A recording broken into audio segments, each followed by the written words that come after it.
Hello friends, स्वागत है आपका फिर से हमारे चैनल ब्रिलियंस 53 में। तो हमने इसके प्रीवियस लेक्चर फर्स्ट में हिंदी छठवें पेपर में हमने प्रश्न नंबर 53 तक पढ़ा था, जिसमें हिंदी के 53 क्वेश्चनों को हमने पढ़ लिया था, समझ लिया था। तो चलिए आज के इस वीडियो लेक्चर सेकेंड में हम लोग हिंदी में बहुविकल्पी प्रश्नों के आगे से कंटिन्यू करते हैं। तो जल्दी से हमारे चैनल को लाइक, शेयर, सब्सक्राइब, जो भी डीएलएड फर्स्ट सेमेस्टर वाले स्टूडेंट हैं उनके साथ इस क्लास को शेयर कर दीजिए। और ये क्लास फर्स्ट सेमेस्टर के पॉइंट ऑफ व्यू से बहुत इंपॉर्टेंट है। ये सारे क्वेश्चन राजन सीरीज के हैं, ये बहुत इंपॉर्टेंट है। ये आपको एग्जाम में सारे प्रश्न देखने को मिलते हैं, हुबहू प्रश्न यहाँ से पूछे जाते हैं। तो इस वीडियो के डिस्क्रिप्शन बॉक्स में टेलीग्राम का लिंक है, वहाँ से जुड़ के इस क्लास का PDF आप लोग डाउनलोड कर सकते हैं और फिर से प्रैक्टिस कर सकते हैं। वीडियो के डिस्क्रिप्शन बॉक्स में विज्ञान, गणित, शिक्षण, सामाजिक अध्ययन, सीटेट प्रिपरेशन का कुछ वीडियोस हैं, वहाँ से आप लोग जाके PYQs और डीएलएड फर्स्ट सेमेस्टर के मॉडल पेपर प्रश्न पत्र हमने पढ़ा दिया, समझा दिया, सॉल्यूशन सहित प्रश्न और उत्तर प्रैक्टिस करवा दिया। तो जाके वीडियो के डिस्क्रिप्शन बॉक्स में हमारे चैनल पे जाइए, वहाँ पे प्लेलिस्ट बना है, वहाँ से आप लोग जाके देख सकते हैं। तो चलिए आज के इस वीडियो लेक्चर को शुरू करते हैं, पढ़ते हैं। तो देखिए प्रश्न नंबर 54 क्या है। 53 क्वेश्चन तक हमने इसके प्रीवियस लेक्चर में पढ़ लिया है, उसका लिंक इस वीडियो के डिस्क्रिप्शन बॉक्स में है, वहाँ से आप लोग देख सकते हैं। तो विराम का शाब्दिक अर्थ होता है, ठीक है, थकान, व्यायाम, आराम, ठहराव। तो जो हिंदी में विराम चिन्ह जो लगता है, जैसे मान लीजिए कह रहे हैं कि राम घर जाता है, तो है के बाद जो ऐसे आपको जो एक लाइन रहता है इसको विराम कहते हैं, विराम चिन्ह। तो विराम का शाब्दिक अर्थ क्या होता है? तो विराम का शाब्दिक अर्थ आपका हो जाएगा ठहराव, यानी कि जहाँ पे भी शब्द वाक्य आपका खत्म होता है वहीं पे आपको विराम चिन्ह का प्रयोग किया जाता है। प्रश्न नंबर 55 है, पूर्ण विराम से अभिप्राय है। तो पूर्ण विराम, ठीक है, देखिए ये विराम, देखिए विराम का बस शाब्दिक अर्थ पूछा है, ठीक है। विराम आपका अल्प विराम हो सकता है, पूर्ण विराम हो सकता है, ठीक है। तो यहाँ पे कहीं पे कम ठहराव, कहीं पे ज़्यादा ठहराव रहता है, ठीक है। तो देखिए विराम के प्रकार में से एक प्रकार आपका पूर्ण विराम है। तो पूर्ण विराम से अभिप्राय है बीच में रुकना,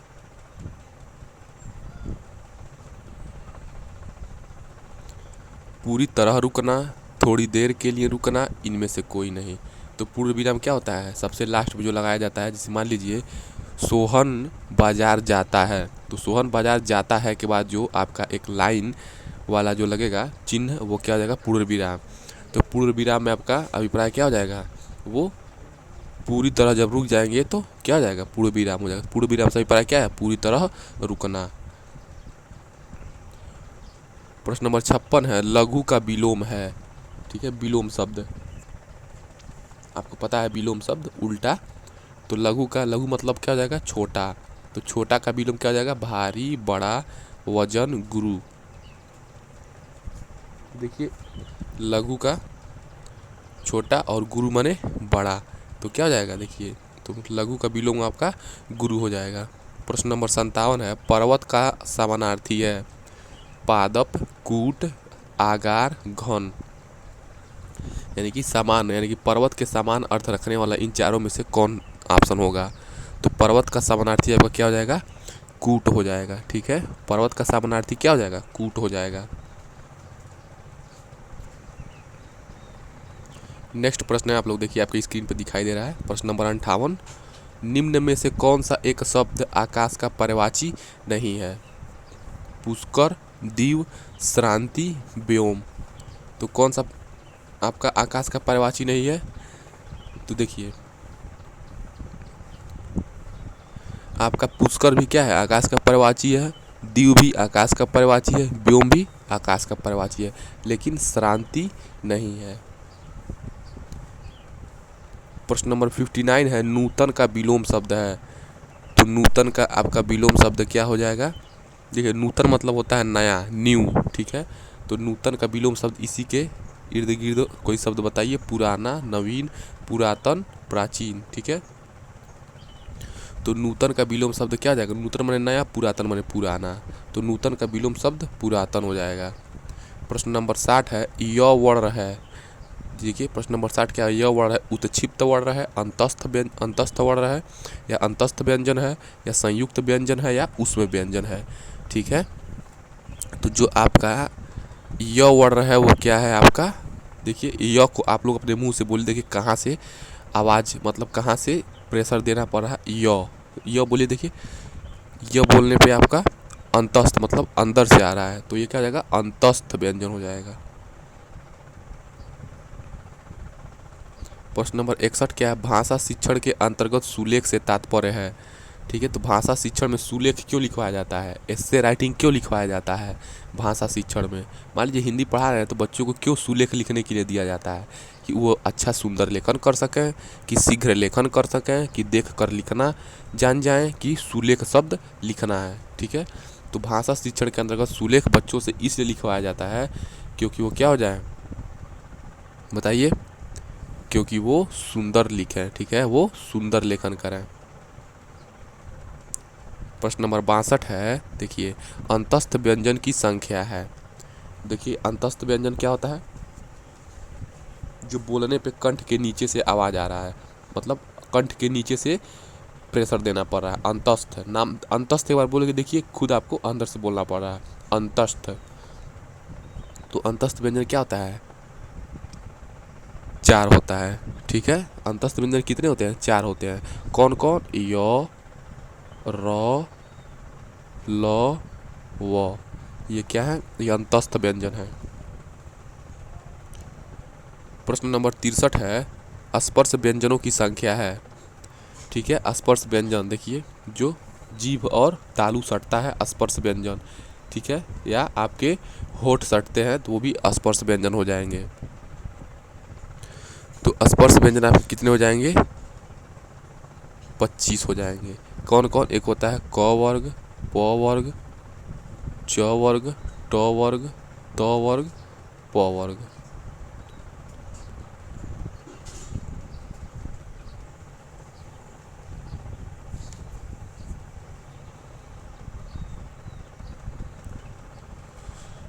प्रश्न नंबर 64 है, निम्न में से कौन महाप्राण नहीं है, क, प, ठ, फ।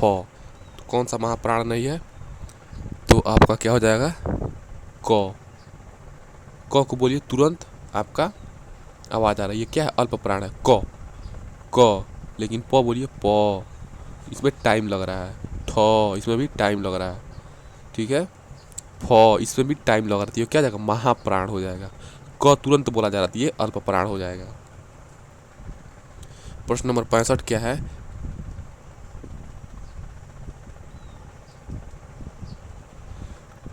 क्रिस, क्रिस शब्द का विलोम है, क्या है, दृढ़, कठोर, स्थूल, मजबूत। ठीक है, तो क्रिस मतलब क्या हो जाएगा आपका, देखिए जो क्रिस होता है, क्रिस मतलब क्या हो जाएगा, कमजोर। ठीक है, तो कमजोर का आपका क्या हो जाएगा, क्रिस का विलोम क्या हो जाएगा, क्रिस मतलब हो जाएगा कमजोर। तो कमजोर का क्या हो जाएगा, मजबूत हो जाएगा, तो क्रिस का क्या हो जाएगा, मजबूत हो जाएगा। प्रश्न नंबर 66 है, इनमें से भाषाई कौशल नहीं है, यानी कि आपको अंदर लैंग्वेज मतलब लैंग्वेज स्किल नहीं है। ठीक है, मुझे हिंदी आ रहा है तो मैं आप लोगों को पढ़ाने में सक्षम हो पा रहा हूँ। ठीक है, इसीलिए भाषाई कौशल नहीं है, क्या नहीं है, लिखेंगे। देखिए भाषा के कौशल क्या होते हैं, सुबोपली, सुनना, बोलना, पढ़ना, लिखना। ठीक है, ये क्या है, भाषा के कौशल है। ठीक है, यानी कि भाषा को सुना जाता है, सुन के सीखा जाता है, बोल के सीखा जाता है, पढ़ के सीखा जाता है, लिख कर सीखा जाता है। ठीक है,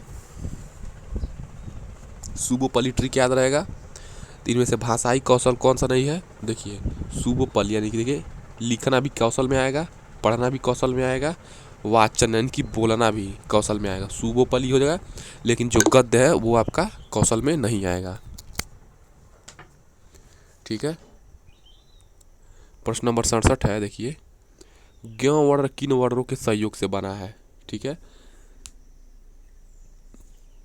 तो ज्ञ वर्ण आपका ज प्लस इया, आधा ज प्लस इया, ज प्लस य, ज प्लस न्य। तो आपका जो ज्ञ वर्ण है किन वर्णों के संयोग से बना है, तो आधा ज और इया से बना है। ठीक है, आधा ज और इयों से बना है। अशुद्ध वर्तनी वाले शब्द का चयन कीजिए। ठीक है, ऐसा शब्द इन चारों में से चयन करना है जो क्या हो, अशुद्ध हो, मात्रा गलत हो, कहीं पे कुछ गलत हो। ठीक है, या उच्चारण में गलत हो, अत्युत्तम, अभ्युदय, अत्याधिक, अन्वय। तो इनमें से अशुद्ध क्या हो जाएगा? तो देखिए, अभ्युदय तो सही है, अन्वय भी सही है, अत्याधिक भी कहते हैं, ठीक है, लेकिन अति उत्तम नहीं होता, अति उत्तम होता है। आप लोग याद रखिए ध्यान में, अति उत्तम होता नहीं, कहते हैं कि वो अति उत्तम काम किया, ठीक है, ये मुझे अति उत्तम लगा, ठीक है, तो ये अति उत्तम लिखा है। देखिए यहाँ पे आधा तो और यू कर दिया है, ठीक है, यहाँ पे क्या हो जाए, अति प्लस उत्तम होना चाहिए। प्रश्न नंबर 69 है, जल शब्द में समाहित स्वर वर्ण है।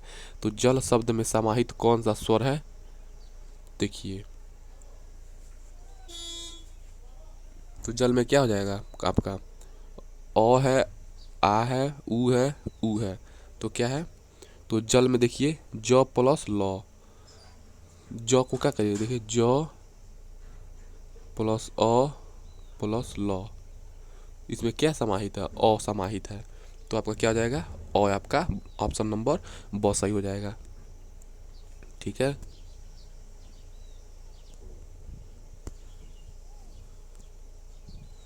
प्रश्न नंबर 70 है, कलम पकड़ने की सही विधि है। पहली और दूसरी अंगुली के बीच में कलम पकड़ना, ठीक, आप लोग एज्यूम करिए आपकी पहली अंगुली और दूसरी अंगुली के बीच में कलम पकड़ना, या पहली उंगली और अंगूठे के सहारे पकड़ना, ठीक है, पहली और दूसरी उंगली के बीच में कलम रखकर अंगूठे से पकड़ना, ठीक है, इनमें से कोई नहीं। तो क्या हो जाएगा, आपको पता है, आपको पेन पकड़ने की सबसे सही विधि क्या जाएगा, पहली और दूसरी अंगुली के बीच में कलम रखकर अंगूठे से पकड़ा जाता है, ठीक है, क्या किया जाता है, पहली और दूसरी अंगुली के बीच में कलम रखकर अंगूठे से पकड़ा जाता है, ऑप्शन नंबर 100 सही हो जाएगा। प्रश्न नंबर 71 है, हिंदी भाषा की लिपि है। तो हिंदी भाषा की लिपि कौन सी, जिस प्रकार इंग्लिश की लिपि क्या है, ABCD है, किस टाइप से लिखा जाता है वो उसी प्रकार हिंदी की भी क्या होती है, कुछ स्पेसिफिक नाम होता है जो उसकी लिपि होती है। खरोष्ठी लिपि में लिखी जाती है कि नागरी लिपि में कि दक्षिणी लिपि में कि देवनागरी लिपि में। तो हिंदी भाषा की लिपि को हम लोग क्या कहते हैं, देवनागरी लिपि कहते हैं, ठीक है, यानी कि जो इसका स्क्रिप्ट है। इंग्लिश का लिपि क्या है, ऐसे है, ए है, बी है, ठीक है, ये इंग्लिश स्क्रिप्ट है, लेकिन हम लोग का हिंदी क्या है, क ख ग घ, देखिए ये क्या है आपका, इसको हम लोग देवनागरी लिपि कहते हैं। जिस प्रकार आपका नाम है उसी प्रकार हिंदी का भी नाम है, देवनागरी लिपि। प्रश्न नंबर 72 है, हिंदी भाषा में स्वरों की संख्या है। तो हिंदी भाषा में कितने स्वर हैं, 8 हैं, 11 हैं, 12 हैं, 14 हैं। तो हिंदी भाषा में आपके कितने स्वर हो जाएंगे, आप लोगों को अच्छे तरीके से पता है, 11 वर्ण हो जाएंगे, ठीक है। प्रश्न नंबर 73 है, हिंदी भाषा में व्यंजनों की संख्या है। तो हिंदी भाषा में कितने व्यंजन होते हैं, 33 होते हैं, 41 होते हैं, 40 होते हैं, 36 होते हैं। आप लोग अपने दिमाग में उत्तर सोच लीजिए, हम इसका उत्तर बताते हैं आपको। हिंदी भाषा में कितने व्यंजन होते हैं, तो हिंदी भाषा में आपके 33 व्यंजन होते हैं। प्रश्न नंबर 74 है, हिंदी वर्णमाला में वर्णों को बांटा गया है। तो हिंदी वर्णमाला में वर्णों को बांटा गया है किस प्रकार से, 5 भागों में, 4 भागों में, 3 भागों में, 2 भागों में। तो हिंदी वर्णमाला को कितने भागों में बांटा गया है,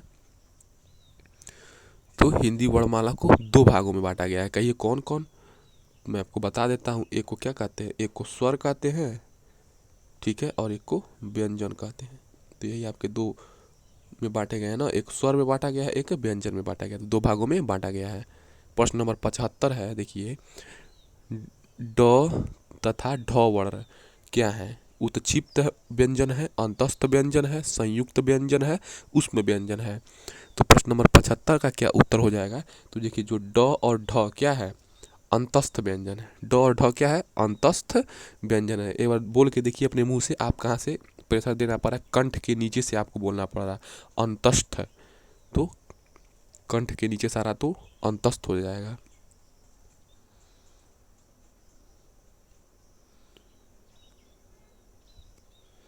प्रश्न नंबर 76 है, भाषा की सबसे छोटी और महत्वपूर्ण इकाई है। तो भाषा की सबसे छोटी और महत्वपूर्ण इकाई क्या हो जाएगा आपका, आपको पता है भाषा की सबसे छोटी इकाई क्या होती है, ध्वनि है, ठीक है। तो भाषा की सबसे छोटी इकाई क्या है, ध्वनि है। आप कोई भी चीज़ बोलते हैं, जैसे ध्वनि को क्या कहते हैं, फोनीम कहते हैं। क्या कहते हैं, फोनीम, FONYME। यानी कि ध्वनि को क्या कहते हैं, फोनीम। जो फोनीम होता है वो भाषा की, लैंग्वेज की सबसे छोटी यूनिट होती है जिसके माध्यम से किसी भी भाषा की रचना होती है। ठीक है।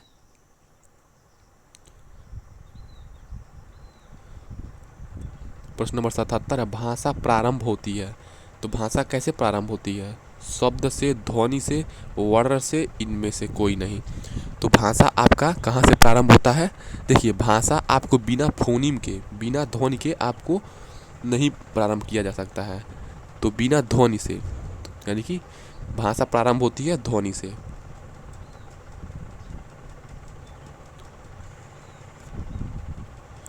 प्रश्न नंबर 78 है, भाषा अभिव्यक्ति के साधन है। तो भाषा के यानी कि भाषा के प्रकट करने के साधन है। तो भाषा को कैसे हम लोग प्रकट करते हैं, बोल कर और सुनकर, लिख कर और पढ़ कर, अ व ब दोनों, यानी कि बोल कर और सुनकर, लिख कर और पढ़ कर दोनों, या इनमें से कोई नहीं। तो मैंने आपको बताया है कि भाषा को हम लोग कैसे विचार व्यक्त कर सकते हैं अपना, तो भाषा के माध्यम से, और वो भी कैसे, सुबोपली के माध्यम से। सुबोपली यानी कि सुनना, बोलना, पढ़ना, लिखना, यानी कि इन चारों के माध्यम से, सुनना, बोलना, पढ़ना, लिखना। तो देखिए बोलना भी है, सुनना भी है, तो ये भी ऑप्शन सही हो जाएगा। देखिए ऑप्शन नंबर ब में लिखना और पढ़ना, इसमें ये भी है, तो क्या हो जाएगा, ये भी उत्तर होगा, ये भी उत्तर होगा। और ये देखिए इन दोनों को किस ऑप्शन में दिया है, तो अ व ब दोनों में दिया है, तो ऑप्शन नंबर 100 सही हो जाएगा। ठीक है। तो भाषा को हम लोग कैसे व्यक्त करते हैं, तो अपने भाषा के माध्यम से हम अपने भाव विचारों को व्यक्त करते हैं। वो भी कैसे, या तो हम लोग बोलते हैं भाषा, या तो हम लोग भाषा सुनते हैं चुपचाप बैठ के, या हम लोग लिखते हैं, ठीक है, या हम लोग पढ़ते हैं। प्रश्न नंबर 79 है, वर्ण ब का उच्चारण स्थान है। तो ब का उच्चारण स्थान क्या हो जाएगा, दंत्य, तालव्य, ओष्ठ, कंठ। तो जो आपका ब है वो आपका क्या हो जाएगा, आपका बताइए, जो ब है आपका क्या हो जाएगा, ओष्ठ। ब बोलने में देखिए आपके ओठ सट जा रहे हैं, तो ब क्या हो जाएगा, ओष्ठ हो जाएगा। ये ओष्ठ व्यंजन है। ठीक है। ब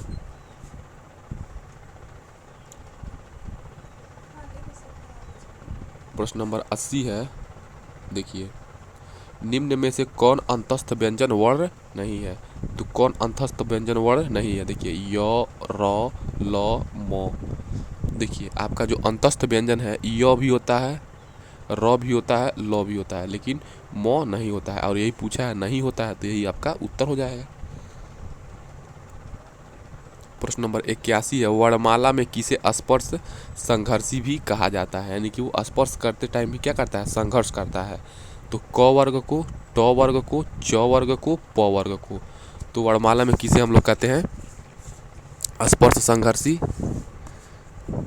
बताइए। तो वर्णमाला में जो स्पर्श संघर्षी आपका होता है, च होता है। देखिए च को बोलने पे क्या करना, स्पर्श तो हो रहा है आपका ओठ, जो आपके जो जीभ है, आपके जो जिह्वा का जो मध्य वाला भाग है, देखिए च को उच्चारण करिए। 81 प्रश्न नंबर 81 में देखिए आप लोग जो च को आप लोग उच्चारण करिए, तो जिह्वा का जो मिडिल वाला भाग है आपके जीभ का, वो ऊपर आपके तालू से सट रहा है बीचों बीच, उसमें भी आपको देखिए ज़्यादा प्रेशर डालना पड़ रहा है, च। तो ये क्या हो गया, स्पर्श संघर्षी हो गया। तो क्या हो गया, च वर्ग को क्या कहते हैं, स्पर्श संघर्षी। च, छ, ज, झ, इया, ठीक है, च, छ, ज, झ तक रहेगा। ठीक है, ये स्पर्श संघर्षी हो जाते हैं। प्रश्न नंबर 82 है, निम्न में से किस शब्द में शुद्ध मात्रा प्रयुक्त हुई है। रेणु, रेणु, रेणु, रेणु। तो बताइए रेणु को कैसे शुद्ध तरीके से लिखा जाता है। तो जो भी आपका नाम क्या है, नाम में क्या होता है, रेणु कहते हैं, ये क्या है, शुद्ध हो जाएगा। रेणु नहीं होता है, रेणु नहीं होता है, रेणु नहीं होता है, ये क्या था, जो ये ऑप्शन नंबर 100 में दिया है रेणु, ये आपका छोटा ऊ का मात्रा हो जाएगा। प्रश्न नंबर 83 है, निम्न में से कौन सा युग में कंठ तालव्य है, यानी कि कंठ और तालव्य, यानी कि आपका जो कंठ से सटे, जो आपका जीभ का सबसे पीछे वाला जो भाग है, आप लोग इमेजिन करें, जो आपके मुख में जो जीभ है उसका सबसे पीछे वाला भाग है जीभ, और कंठ क्या होता है, उसी को कंठ तालव्य कहते हैं। तो ए, ऐ, च, ज, य, व, त, थ। तो आपका क्या हो जाएगा, कंठ तालव्य।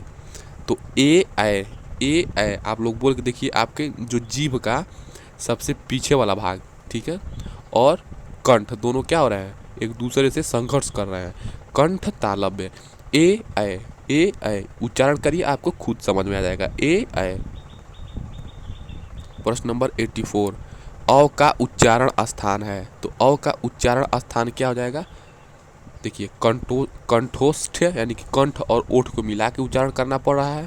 दंतोष्ठ यानी कि दांत और ओठ को संघर्ष करना पड़ रहा है एक साथ, या इन दोनों से रिलेटेड है, या दंत या केवल दांत से रिलेटेड है इसका उच्चारण स्थान, या केवल तालव्य से उच्चारण स्थान इसका रिलेटेड है। तो देखिए जो औ है, देखिए औ तो औ आपको क्या करना पड़ रहा है, कहाँ से आपको प्रेशर देना पड़ रहा है, कंठ और ओठ में। देखिए औ, ठीक है, तो क्या जाएगा, कंठोष्ठ हो जाएगा।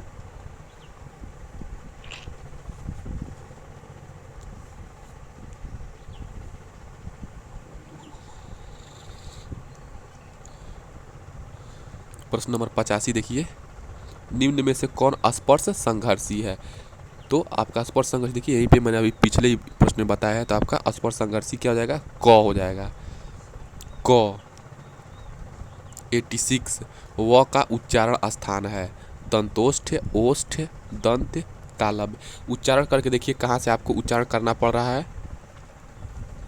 तो जो व है आपका, इसका उच्चारण स्थान क्या हो जाएगा, व। देखिए व बोलिए, आपका दांत और ओठ सटेगा, तो वह क्या हो जाएगा, दंतोष्ठ हो जाएगा। देखिए व उच्चारण करिए, व, तो आपका दांत और ओठ दोनों को एक दूसरे से क्या करना पड़ रहा है, प्रेशर देना पड़ रहा है। प्रश्न नंबर 87 क्या हो जाएगा, फ का उच्चारण स्थान क्या है। आप लोग फ को बोलते ही देखिए अपने वो क्या बोलते हैं, ऑब्जर्व करिए कि आपका क्या सट रहा है मुंह में। फ कंठ सट रहा है, तालू सट रहा है, ओठ सट रहा है, कि दांत सट रहा है। तो क्या सट रहा है, फ का उच्चारण स्थान है वो क्या जाएगा, ओठ।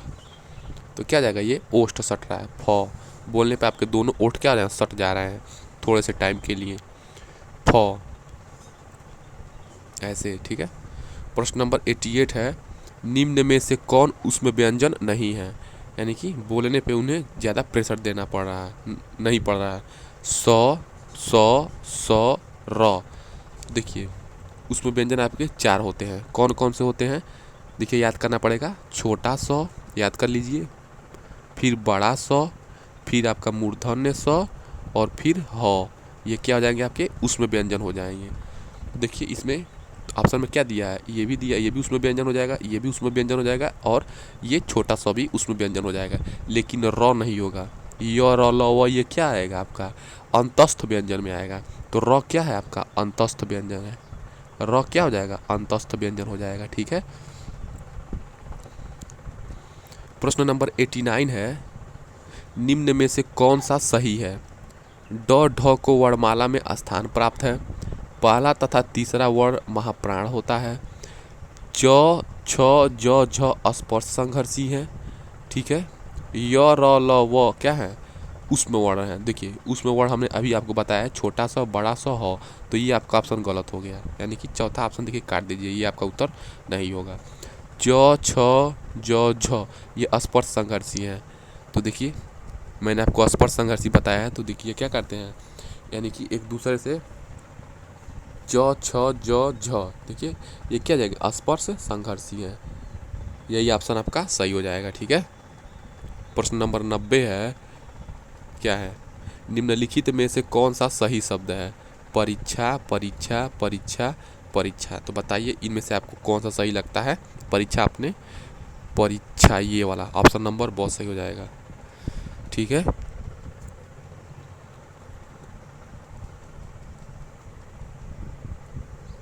प्रश्न नंबर 91 देखिए, यहाँ पे मिट गया है, ये 91 है। उपकार उपकार का विलोम है। तो उपकार का विलोम क्या हो जाएगा आपका, देखिए उपकार का विलोम निंदा होगा, बुराई होगा, अपकर्ष होगा, कि अपकार होगा। इन चारों में से कौन होगा। तो उपकार का विलोम शब्द आपका क्या हो जाएगा, अपकार हो जाएगा, ठीक है। उपकार का विलोम शब्द क्या होता है, अपकार होता है। प्रश्न नंबर 92 क्या है, ऐश्वर्य का विलोम है। तो ऐश्वर्य का विलोम क्या हो जाएगा आपका, वैभव हो जाएगा, अनैश्वर्य हो जाएगा, दरिद्रता हो जाएगा, विलासिता हो जाएगा। ठीक है, ऐश्वर्य, ऐश्वर्य का क्या हो जाएगा, अनैश्वर्य हो जाएगा।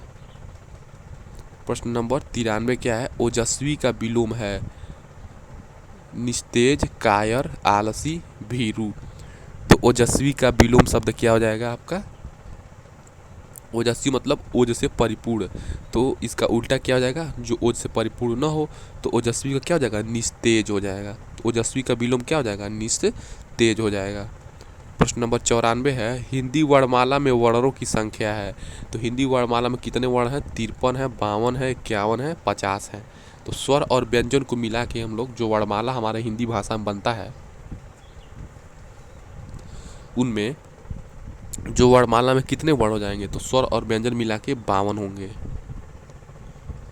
प्रश्न नंबर 95 देखिए, संयुक्त व्यंजनों की संख्या है। तो संयुक्त व्यंजन कितने हैं, 6 हैं, 5 हैं, 4 हैं, 3 हैं। तो आपके संयुक्त व्यंजन कितने हो जाएंगे, तो आपके देखिए संयुक्त व्यंजन क्या हो जाएंगे, 4 हो जाएंगे। एक आपका ज्ञ होता है, एक आपका स्र होता है। ठीक है, और बताइए आप, 2 हम बता दिए, 2 आप लोग कमेंट करिए, संयुक्त व्यंजन 2 और बताइए। प्रश्न नंबर 96 क्या है, हंस पद का चिन्ह है, ये वाला चिन्ह कि ये वाला चिन्ह कि ये वाला चिन्ह कि ये वाला चिन्ह। तो 96 का क्या हो जाएगा, हंस पद का जो सिंबल है वो क्या हो जाएगा, तो हंस पद का जो सिंबल होता है वो क्या हो जाता है, ये वाला जो ऑप्शन नंबर वो है, इसको क्या कहते हैं, हंस पद कहते हैं। देखिए जो कोष्ठक में बना रहे हैं इसको हंस पद चिन्ह कहते हैं। प्रश्न नंबर 97 है, क्या है 97, अर्धसंवृत स्वर है, ए ओ, ए औ, ई अ, आ। तो आपका अर्धसंवृत स्वर क्या हो जाएगा, तो 97 देखिए, अर्धसंवृत स्वर आपका हो जाएगा ए और औ। ठीक है, तो क्या हो जाएगा, अर्धसंवृत ए और औ। अर्ध मतलब आधा, देखिए अर्ध मतलब क्या हो जाएगा, आधा। संवृत मतलब खुला होना, यानी कि बोलते टाइम आपका मुंह जब आधा खुला रहेगा उसको अर्धसंवृत कहेंगे। जैसे बोलिए ए, तो आपका देखिए मुंह क्या है, आधा खुल रहा है, ए। ठीक है, ओ, देखिए आपका मुंह आधा खुल रहा है, तो इसको क्या कहेंगे, अर्ध संवृत कहेंगे। ए औ, ए औ, ये क्या हो जाएगा, आपका अर्ध संवृत स्वर हो जाएगा। 98 है, कंठ ध्वनि का सही प्रयोग है। तो कंठ ध्वनि का सही प्रयोग क्या है, कुर्सी, मेज, खड़क, दवात। तो कंठ ध्वनि इन चारों में से कौन से वो शब्द में आ रहा है, तो बताइए आपका जो कंठ ध्वनि है इन चारों में से कौन से शब्द में आ रहा है। तो चलिए आप लोग उत्तर सोच लीजिए, हमने बता रहा है इस उत्तर, देखिए खड़क, खड़क, खड़क, ये क्या हो रहा है, कंठ में जा रहा है बोलने पे, खड़क। प्रश्न नंबर 99 है, वर्ण ल का उच्चारण स्थान है। तो य र ल व, ये देखिए बोलिए य र ल व, ओष्ठ है, दंत है, तालव्य है कि कंठ है। तो जो आपका ल वर्ण है वो क्या है, ये देखिए य र ल व, य र ल व, ये देखिए तालव्य है आपका, तालव्य। देखिए आपके जो तालु है, यानी कि जो जीभ के ऊपर वाला भाग है तालव्य, य र ल व, उसमें से सट रहा है आपका जीभ, तो यह क्या जाएगा, तालव्य हो जाएगा। तालु में इसका उच्चारण स्थान है। देखिए हमने शतक मार लिया है। तो 100वां प्रश्न है, बड़ा स का उच्चारण स्थल है। तो बड़ा स का उच्चारण स्थल क्या हो जाएगा, ओष्ठ, कंठ, तालु, दंत। तो जो बड़ा स का उच्चारण स्थल है वो क्या है, आप लोग बताइए, बड़ा स का उच्चारण स्थल क्या हो जाएगा। तो बड़ा स का उच्चारण स्थल क्या हो जाएगा, स, श, ये सब क्या हो जाएगा, तालु। बोल के देखिए, छोटा सा बड़ा सा मत कहिए, बस स, ये तालु में जा रहा है। प्रश्न नंबर 101 क्या हो जाएगा, निम्न में से ह्रस्व ध्वनि है। ठीक है, ए, आ, ओ, ई, ह्रस्व स्वर और दीर्घ स्वर। देखिए ह्रस्व स्वर क्या होता है, प्रश्न नंबर 101 बताइए, ह्रस्व स्वर क्या हो जाएगा, ई। छोटा ई आपका क्या है, ह्रस्व स्वर है। इसमें बहुत कम टाइम लग रहा है बोलने में, एक बार बोलिए, छोटा ही नहीं बोलिए, ई। देखिए ई, ये क्या है, ह्रस्व स्वर ध्वनि है, ये ह्रस्व फोनीम है। ई बोलने में क्या हो रहा है, बहुत कम टाइम लग रहा है। प्रश्न नंबर 102 क्या है, निम्न में से ह्रस्व स्वर नहीं है। ई, अ, उ, आ। तो ह्रस्व स्वर नहीं है। देखिए ये ई तो है ही ह्रस्व स्वर, ठीक है। और आपका देखिए उ भी, उ देखिए ये भी कम टाइम लग रहा है, ये भी क्या हो जाएगा, ह्रस्व स्वर हो जाएगा। अ, आ, ये भी देखिए अ, ये देखिए अ, इसमें कोई मात्रा ही नहीं है तो अ, उ, ई, ये क्या हो जाएगा, ह्रस्व ध्वनियाँ हो जाएंगी ये तीनों। लेकिन आ बोलिए आ में थोड़ा सा आ की मात्रा है तो टाइम लग रहा है, यानी कि ये ह्रस्व स्वर नहीं है। प्रश्न नंबर 103 क्या हो जाएगा आपका, करुण का विलोम है। तो करुण का विलोम क्या, कुपित, कृतघ्न, निष्ठुर, सिलवान। तो करुण मतलब क्या होता है, जिसके अंदर करुणा हो, ठीक है। तो करुणा हो तो करुण का विलोम शब्द क्या हो जाएगा, निष्ठुर, ठीक है। करुण का क्या जाएगा विलोम शब्द, निष्ठुर। ये आपको याद करना पड़ता है। हम देखिए विलोम शब्द, अनेकार्थी, पर्यायवाची, ये सारे प्रश्नों को हम लोग अलग वीडियो में पढ़ेंगे। उसमें 100-200 प्रश्न को हम लोग लाएंगे, विलोम शब्द, पर्यायवाची और ठीक है समानार्थी, ये सारे प्रश्नों को इम्पोर्टेंट एग्जाम के पॉइंट ऑफ व्यू से। 104 नंबर का प्रश्न है, कृत्रिम का विलोम है असली, सहज, निर्मित, प्राकृतिक। तो कृत्रिम का विलोम शब्द क्या हो जाएगा आपका, बताइए। तो कृत्रिम, देखिए कृत्रिम मतलब बनावटी, और बनावटी का उल्टा रियल यानी कि प्राकृतिक। बनावटी का उल्टा क्या हो जाएगा, प्राकृतिक। ये ऑप्शन नंबर 2 सही हो जाएगा, प्राकृतिक। प्रश्न नंबर 105 है, अभिज्ञ का विलोम है तज्ञ, अज्ञ, चतुर, प्रज्ञ। तो अभिज्ञ का विलोम क्या हो जाएगा, ठीक है। अभिज्ञ मतलब अनजान, ठीक है, लेकिन अज्ञ मतलब जानना, ठीक है। अभिज्ञ मतलब क्या, अनजान, लेकिन अनजान का क्या जाएगा, जानना, यानी कि जो सब कुछ जानता है। देखिए अभिज्ञ मतलब अननोन, अननोन का क्या जाएगा, नोन हो जाएगा। तो अभिज्ञ क्या, अज्ञ हो जाएगा। नेक्स्ट प्रश्न है 106, इष्ट का विलोम है शत्रु, प्रतिद्वंदी, अनिष्ट, विरोधी, ठीक है। इष्ट का विलोम क्या हो जाएगा, अनिष्ट हो जाएगा, ठीक है। इष्ट का विलोम शब्द क्या हो जाएगा, अनिष्ट हो जाएगा। प्रश्न नंबर 107 है, निम्न में से किस वर्ण का उच्चारण स्थान कंठ नहीं है, क, ख, ग, ढ। तो बताइए, इसका उत्तर बताइए आप लोग। कंठ का उच्चारण स्थान नहीं है। देखिए क भी कंठ से बोल रहे हैं, ख, ग, ये सब क्या है, क वर्ग क्या है आपका, कंठ होता है। क, ख, ग, घ, ठीक है, अंग, ये सब क्या है, कंठ वर्ण है। लेकिन ड, ढ, ये क्या है, तालु। देखिए ये आपका ढ, ये आपका कंठ वर्ण नहीं है। निम्न में से कौन संयुक्त वर्ण नहीं है, छ, त्र, ज्ञ, री। तो बताइए, जो 108 नंबर का प्रश्न है, कौन संयुक्त वर्ण नहीं है। देखिए छतरी वाला छ भी क्या है, संयुक्त वर्ण है। त्र भी क्या है, संयुक्त वर्ण है। ज्ञ भी क्या है, संयुक्त वर्ण है। और संयुक्त वर्णों की संख्या 4 होती है, मैंने आपको बताया है, 2 कमेंट करने के लिए बताया था। चलिए एक पता चल गया, एक और बताइए। तो चलिए हम ही बता देते हैं। तो छ, त्र, ज्ञ, और जो श्रमिक वाला स्र है, स्र, ये भी क्या हो जाएगा आपका, संयुक्त वर्ण हो जाएगा। लेकिन ऋषि वाला री आपका संयुक्त वर्ण नहीं है, तो ये आपका ऋषि वाला री संयुक्त वर्ण नहीं कहलाएगा।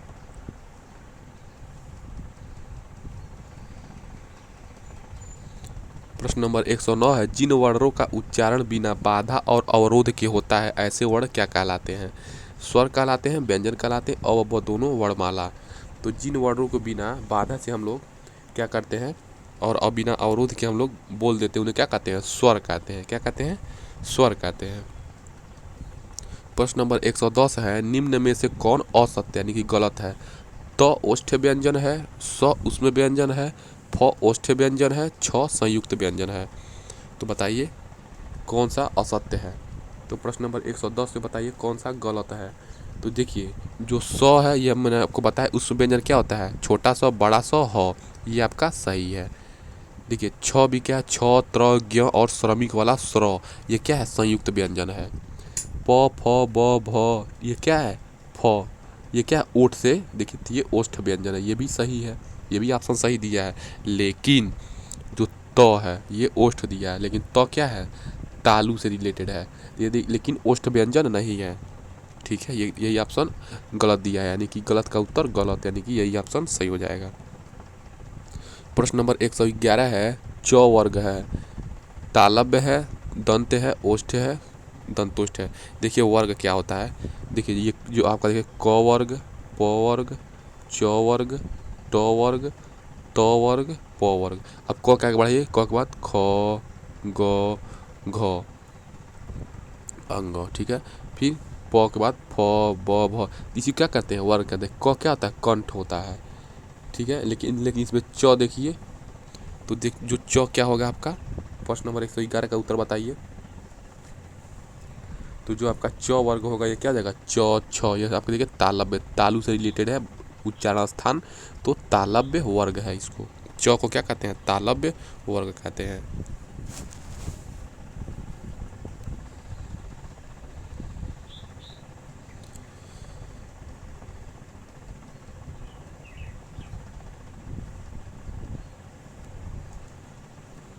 प्रश्न नंबर 112 है, निम्न में से कौन पार्श्विक वर्ण है, य, र, ल, व। पार्श्विक वर्ण आपके कौन से हैं बताइए, प्रश्न नंबर 112 में। तो पार्श्विक वर्ण आपके क्या जाएंगे, ल को क्या कहते हैं, पार्श्विक वर्ण कहते हैं। प्रश्न नंबर 113 है, निम्नलिखित में से कौन उत्क्षिप्त व्यंजन है, य, व, ड, ढ, भ, म, स। ठीक है, हाँ, उत्क्षिप्त व्यंजन आपके क्या हो जाएंगे बताइए। देखिए जब आपको उत्तर नहीं आए तो पहले देखिए उसमें देख लीजिए कौन क्या क्या है। देखिए य व क्या है, ये आपका अंतस्थ है, ये छोटा सा बड़ा सा, और ह ये क्या है आपके उसमें व्यंजन हो जाएंगे। तो ये दोनों ऑप्शन तो उत्क्षिप्त व्यंजन होंगे, नहीं को काट दीजिए। ठीक है, प, फ, ब, भ, म, ये देखिए ये आपका क्या हो रहा है, ओठ से सट रहा है, ये आपका ओष्ठ हो जाएगा। ठीक है, लेकिन उत्क्षिप्त व्यंजन आपका क्या हो जाएंगे, ड और ढ क्या हो जाएंगे, उत्क्षिप्त व्यंजन हो जाएंगे। तो उत्क्षिप्त व्यंजन आपका क्या हो जाएगा, तो ऑप्शन नंबर ब, ये ड और ढ हो जाएगा। ठीक है, प्रश्न नंबर 114 है, क्या है देखिए, ज्ञ को वर्णमाला में माना जाता है। तो ज्ञ को वर्णमाला में क्या माना जाता है, संयुक्त व्यंजन, द्विगुण व्यंजन, स्वर व्यंजन या व्यंजन। तो ज्ञ को क्या माना जाता है बताइए। तो प्रश्न नंबर 114 का उत्तर बताएंगे आप लोग। तो ज्ञ को क्या कहते हैं, संयुक्त व्यंजन कहते हैं। मैंने आपको बताया है त्र, ज्ञ और श्रमिक वाला स्र, ये 4 संयुक्त व्यंजन माने जाते हैं। तो ज्ञ क्या हो जाएगा आपका संयुक्त व्यंजन हो जाएगा। प्रश्न नंबर 115 है, निम्नलिखित शब्दों में कौन सा शुद्ध है, आधीन, अधीन, आधीन, इनमें से कोई नहीं। तो अधीन को शुद्ध हम लोग कैसे लिखेंगे आप लोग बताइए। तो अधीन में हम लोग इन चारों ऑप्शन में से कौन सा ऑप्शन को शुद्ध मानेंगे। तो अधीन हमारा क्या हो जाएगा, ये ऑप्शन नंबर बहुत सही हो जाएगा, ये वाला अधीन आपका सही है।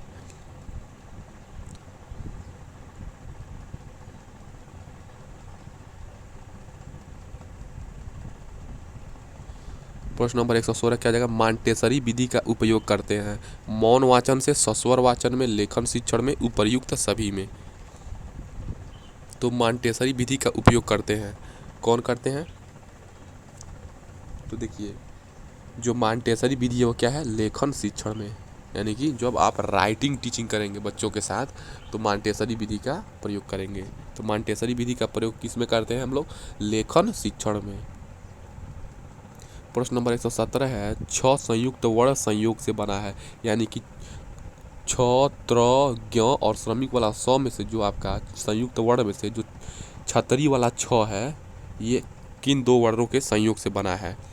जब संयुक्त वर्ण है तो संयुक्त मतलब क्या होता है, दो, यानी कि दो या दो से अधिक। तो संयुक्त यानी कि कंबाइन है, ये किससे कंबाइन है।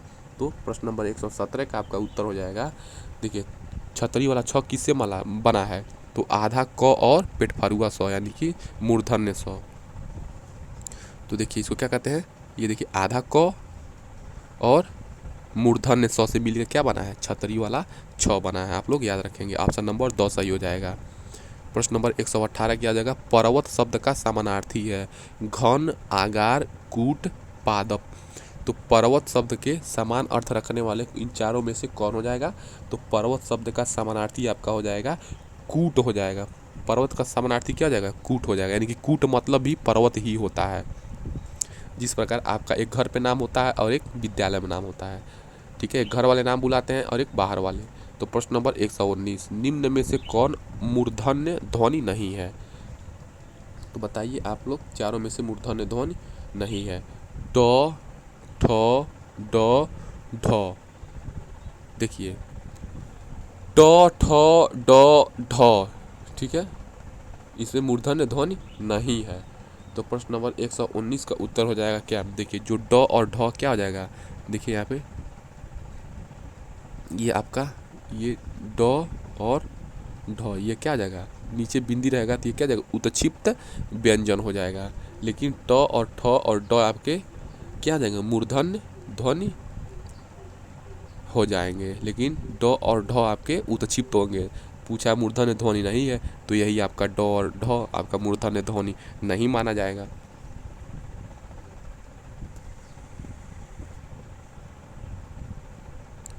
प्रश्न नंबर 120 है, ध्वनि का उच्चारण स्थान के आधार पर होता है। तो ध्वनि का उच्चारण की स्थान पर होता है तालव्य, दंत, कंठ, ओष्ठ। तो ध्वनि का उच्चारण स्थान किसके आधार पर होता है, आप लोग बताइए। तो जो ध्वनि है आपका, देखिए ध्वनि बोलिए, ध्वनि, ध्वनि, मुंह से बोलिए ध्वनि, तो देखिए आपके दांत सट रहा है, ठीक है, तो क्या जगह दंत है, ये क्या जगह दंत ध्वनि हो जाएगा। ध्वनि की कहाँ पे होता है, उच्चारण स्थान दंत होता है। दंतोष्ठा से उच्चारित होने वाले व्यंजन है, यानी कि दांत और ओठ है। देखिए प्रश्न नंबर 121 क्या हो जाएगा, प फ य र, प फ य र, क च ट ठ। तो देखिए दंतोष्ठ से उच्चारित स्थान वाले व्यंजन कौन हो जाएंगे, तो प्रश्न नंबर 121 हो जाएगा। तो दंतोष्ठ देखिए प फ ये क्या जाएगा, बोलिए एक बार उच्चारण स्थान इसका, देखिए अपने आप पता चल जाएगा। प फ ओठ सट रहा है और दांत से बोलना पड़ रहा है। प्रश्न नंबर 122 संयुक्त स्वर है, ठीक है, अ ई उ री, ठीक है, या आपके संयुक्त स्वर क्या हो जाएंगे, देखिए आ ई उ ए ओ औ तथा ब दोनों, इनमें से कोई नहीं। तो संयुक्त स्वर क्या हो जाएंगे, प्रश्न नंबर 122 का उत्तर हो जाएगा। संयुक्त स्वर मतलब कंबाइंड हो दो वर्णों से। देखिए आ भी क्या है, कंबाइन है, बड़ा ई भी, बड़ा ऊ भी, ए भी, ओ भी, औ भी, ये क्या हो जाएंगे, संयुक्त स्वर हो जाएंगे। तो ऑप्शन नंबर बहुत सही हो जाएगा, ठीक है, वो मिल के बने हैं दो स्वरों से। प्रश्न नंबर 123 वर्णमाला में अंतस्थ व्यंजन है। तो अंतस्थ व्यंजन मैंने आपको बताया है 4 है, एक य है, एक र है, एक ल है, एक व है। तो अंतस्थ व्यंजन कितने हो जाएंगे, 4 हो जाएंगे। तो प्रश्न नंबर 123 का उत्तर हो जाएगा ऑप्शन नंबर अ, यानी कि 4 हो जाएंगे। प्रश्न नंबर 124 वर्ण बड़ा स मूर्धन्य स ह कौन से व्यंजन कहे जाते हैं, स्पर्शी कहे जाते हैं, संघर्षी कहे जाते हैं, अ ब दोनों, इनमें से कोई नहीं। तो देखिए छोटा सा फिर मूर्धन्य स ह ये क्या कहलाते हैं आपके, तो आप ये क्या कहलाएंगे, इसको स्पर्शी भी कहते हैं और संघर्षी भी कहते हैं, ठीक है। संघर्षी क्यों कहते हैं, क्योंकि ये आपका क्या हो जा रहा है, छोटा स, ठीक है, ये आपके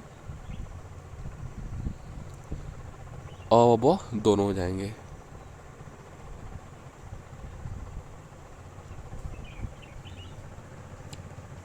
नेक्स्ट प्रश्न है, प्रश्न नंबर 125 है, शब्दों के शुद्ध उच्चारण का विकास होता है वाचन शिक्षण के द्वारा, लेखन शिक्षण के द्वारा, अ ब दोनों के द्वारा, इनमें से किसी के द्वारा नहीं। तो शब्दों के शुद्ध उच्चारण का विकास कहाँ से होता है, तो प्रश्न नंबर 125 का उत्तर हो जाएगा आपका, शब्दों को हम लोग कैसे बोलते हैं, या कोई भी भाषा हम जो आपसे बोल रहे हैं तो क्या कर रहे हैं, अपने मुंह से बोल रहे हैं, यानी कि वाचन कर रहे हैं, वाचन शिक्षण के द्वारा आपको समझा रहे हैं, बोल के समझा रहे हैं।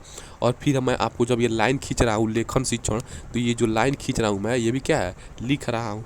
तो तभी आपको क्या कर रहा हूँ, शब्दों के उच्चारण क्या क्या कर रहा हूँ, विकास कर रहा हूँ मैं, ठीक है। तो वाचन शिक्षण के द्वारा, लेखन शिक्षण के द्वारा, तो इन दोनों को सही मार देंगे। और इन दोनों को किस ऑप्शन में दिया है, तो अ ब दोनों के द्वारा, ऑप्शन नंबर 100 सही हो जाएगा। प्रश्न नंबर 126 हो जाएगा, ध्वनि के नियम का प्रारंभ किया। तो जो ध्वनि का नियम, फोनीम का नियम है, वो किसने प्रारंभ किया था, ग्रामसन ने, ग्रियर्सन ने, भोलानाथ तिवारी ने, चामस्की ने। तो जो ध्वनि का नियम का प्रारंभ किसने किया था, तो जो ध्वनि के नियम का प्रारंभ किसने किया था? ग्रियर्सन ने। किसने किया था? ग्रियर्सन, याद रखेंगे। तो ध्वनि के नियम का प्रारंभ किसने किया? ग्रियर्सन ने। प्रश्न नंबर सबसे लास्ट है, देखिए ये बहुत इंपॉर्टेंट सीरीज था। मैंने आपको राजन सीरीज का सारे प्रश्नों को पढ़ा दिया है। देखिए इसके बाद हम लोग अति लघु उत्तरीय प्रश्नों को हिंदी में पढ़ेंगे, क्योंकि ये 25 नंबर का ही क्वेश्चन पेपर होता है और टाइम 1 घंटा होता है, तो बहुत ईजी रहता है। हिंदी में कितनी बोलियाँ प्रचलित हैं? 3, 12, 18, अनगिनत। तो प्रश्न नंबर 127 का उत्तर हो जाएगा, हिंदी में कितनी बोलियां प्रचलित हैं? तो हिंदी में 18 बोलियां बोली जाती हैं। ठीक है, 18 बोलियां क्या प्रचलित हैं। इस प्रकार हमने राजन सीरीज के 127 प्रश्नों को पढ़ लिया है, और इसके प्रीवियस लेक्चर में हमने जो भी पढ़ाया था प्रश्न नंबर 53 तक, उसका भी लिंक इस वीडियो के डिस्क्रिप्शन बॉक्स में, वहाँ से आप लोग जाकर देख सकते हैं। हमारे वीडियो के डिस्क्रिप्शन बॉक्स चेक करिए, वहाँ से टेलीग्राम है, जुड़ के इस क्लास का PDF डाउनलोड कर लीजिए। और DLED फर्स्ट सेमेस्टर के सारे सब्जेक्ट का प्लेलिस्ट का लिंक हमने इस वीडियो के डिस्क्रिप्शन बॉक्स में दे दिया है, वहाँ से आप लोग जाकर पढ़ सकते हैं। और सीटेट का भी प्रिपरेशन इंपॉर्टेंट जो लिंक है वहाँ, वो भी हमने इस वीडियो के डिस्क्रिप्शन बॉक्स में दे दिया है। तो चलिए मिलते हैं नेक्स्ट वीडियोज़ में अति लघु उत्तरीय प्रश्नों सीरीज के साथ। तब तक पढ़ते रहिए, मस्त रहिए। जय हिंद दोस्तों।